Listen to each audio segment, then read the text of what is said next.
Hey Canucks fans, it's time for another edition of Ask Me Anything. I'm Clay Emo, I'm at Canuck Clay on Twitter. I'm at Clayton Emo on Instagram. I'm the founder of the GLCPC, the Good Looking Canucks Positivity Club. This is my Canucks take, all in one take. It's Clay's Canucks commentary for Sunday, November the 22nd. This is where you get Canucks insight that's positive and timely. I hope you're doing well. I hope you're enjoying your weekend. And right off the bat, I want to say tomorrow, because today's Sunday, that means tomorrow's Monday. Tomorrow night is my weekly YouTube live stream, so I hope you can join me at 10 p.m. as I do every Monday night to chat Canucks. And quick update, fantasy football, for those of you that care. As you know, I'm winning my 10-team league. I'm 8-2. Looks like I'm going to go 9-2. I have an 85% chance of winning on the backs of, like usual, Dalvin Cook, Aaron Jones, and Deshaun Watson, to name a few. So hopefully I can continue my reign atop the regular season standings. We'll see what happens in the playoffs for our fantasy pool. Okay, let's talk about the Vancouver Canucks. Let's talk about my Ask Me Anything. I have 6 or 7 questions today, all from YouTube, really good questions. So let's get right into it. Thank you for taking the time to submit questions on my last vlog. Patrick Starr, what do you think both power play units will look like 2 or 3 years? In 2 or 3 years, once guys like Podkolzin, Hoglander, and Rathbone are regulars in the lineup, assuming none of them are busts. Great question, Patrick, given that this came left as a comment on my vlog from yesterday about what I think the power play units are going to look like for this season. So we're going to project 2 or 3 years down the road. And yes, using your guidelines, presuming Podkolzin, Hoglander, and Rathbone are all on the team. I actually think our first unit, and I'm going to presume that Tanner Pearson isn't here in 2 or 3 years, but everyone else is, the main guys. And Jake Vertanen, I'm going to presume that he's here. The first unit's going to be exactly the same as it is this year. It's going to be Pettersson, Hughes, Miller, Besser, and Horvat.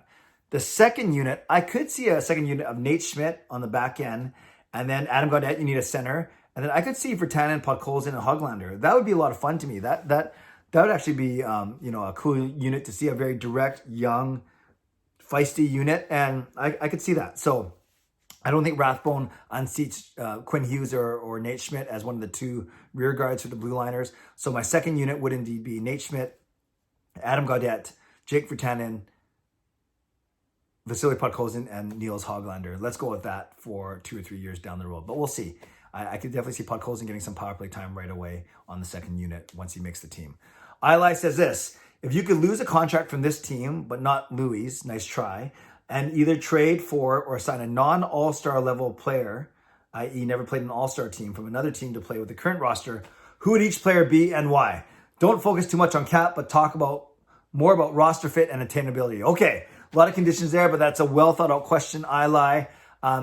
Originally, I had Anthony Duclair pegged in. I think he would be a great winger on Bo Horvat's side. They're about the same age. They played against each other when Bo was in the Ontario Hockey League and Duclair was in the Q.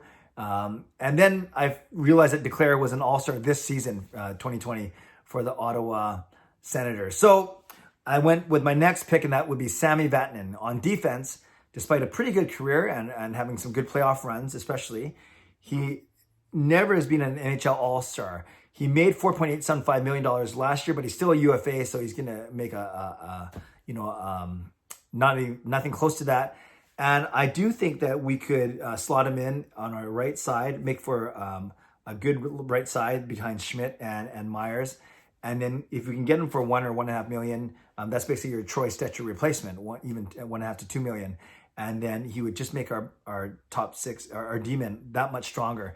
Then you have Jordy Ben battled out with a guy like Yolevi for the 6th spot, and then you have a bit more depth there. So that's who I'd get, Sami Vatanen. He's affordable, and then he's affordable, especially if the contract I'll move out, and you said it can't be Louis Eriksson. I'll go with Brandon Sutter. I thought he had a decent postseason, but it is $4.375 million. It is only 1 year left on his contract. And I always said that Sutter and Beagle play relatively similar situations, but I would say that Beagle's a better face-off man and maybe the better penalty killer. So if I had to pick one of the 2 and Sutter has the heavier cap hit, I would say Sutter out, Sami Vatanen in. Next question from Liam Haynes. Could you ever see a Mitch Marner trade or signing to the Canucks sometime in the future? How do you think Marner on the Canucks would be? Well, I think Marner on the Canucks would be fine, given that how good he is and how skilled he is. But no, I don't ever see us trading for him. The ask from Toronto would be too much for that $10.5 million player. And I don't think he's worth $10.5 million. He's a good player. Don't get me wrong. But, $10.5 million, that's whatever, 12, 13% of your salary cap. that's way too much. And I can't believe Toronto can do it with Matthews, Tavares, Marner, and so on and so forth. But no, I do not think, I do not see a trade with Toronto happening. I do not see a signing happening from the Canucks of Marner. And I think he'd be great. But I think there are a lot of players that would be great on the Canucks, and I don't think he's worth the money given where he's at and where our salary cap situation is right now. I just don't see it happening. Joel says this, will Edler sign another contract after this one ends? This is a great question because Edler will be 35 by the time next season ends. His contract will end. And I actually can go both ways. I could see him, I don't see him playing for another team. I think if it came to like a 1 or 2 year contract for a few $1 million, I think he would just as soon retire here in Vancouver. We know how much he loves Vancouver. We know he's been here his entire career. And the fact that he took a 2-year deal at a little less money in this contract right now shows me that, actually, I don't know if it was less money, but only 2-year deal. Yeah, I don't think he wants to play anywhere else. Having said that, would the Canucks bring him on for another year or two? Maybe if they're not happy with any development of any of their left side defensemen, right? Because you only have Hughes right now. It's Hughes, Edler, and then it's going to be one of Juolevi or Rathbone, which I'm excited about. But if the development is slower than expected this season, maybe the Canucks offer Alex Edler a 1-year contract or a 1 or 2 year contract for not that much money, and maybe he takes it. So to answer your question, I could see him signing another contract, but I have a feeling it's either going to be Canucks or bust. It's either going to be Canucks or retirement for Alex Edler. Just my gut feeling. I know he loves hockey, but I think he's done well enough in hockey. I'm not sure if he wants to play for another team. A few more. Canucks Vid says this. What makes Travis Green a suitable coach for the Canucks? I think a lot of things. The one thing I think is he's really good with young players. And we saw the way that he developed guys like Jake Virtanen, like Markstrom in Utica. And we've seen the really good relationship he's had with guys in Utica. So I think that's the first thing for me is the relationship with young players. I think because he's younger, he's not so much old school coach, but he's got maybe a mix of old school because he played the game, but some maybe more modern thoughts, including in analytics and video work and all those things like that. And I think he's a player's coach from a standpoint of he doesn't let the players walk all over him, but he's in tune with what their feedback and their concerns. So I think he's honest. I think he's fair to them in the media.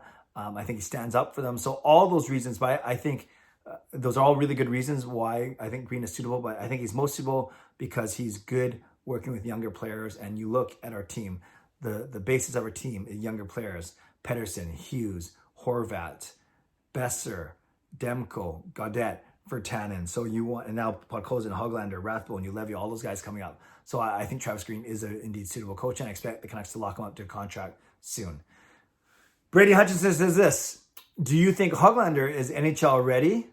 And what do you believe is his highest ceiling? Okay, is he NHL ready? I think there's a difference between NHL ready and being able to make an impact in the NHL. I think he's NHL ready. But is he NHL ready as a fourth liner? Is it as a 13th or 14th forward? So I think he has a chance to make the team. It's not a guarantee, but I don't think he's going to be an impact player for another 2 or 3 years. But that's not a bad thing. That's what you expect from your prospects. So NHL ready, either yes or next year for sure. Maybe won't have an impact for 2 or 3 years. What is his highest ceiling? I don't see him as a top line player. I see him as either a really good third liner or an average second liner. And I think that's fine for a second round pick. If you get a second or third liner out of that's absolutely fine. So, he's got a lot of skill, but the more I hear and the more I see highlights of him, he plays a tough game.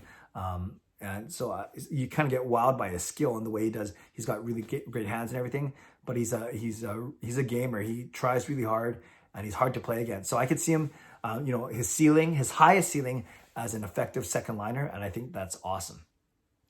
Lastly, Maestro says this: is the Canucks next line, maybe next in line, hosting an outdoor game, either Winter Classic or Heritage Classic? No, I think we had our fun in 2014 with the Heritage Classic.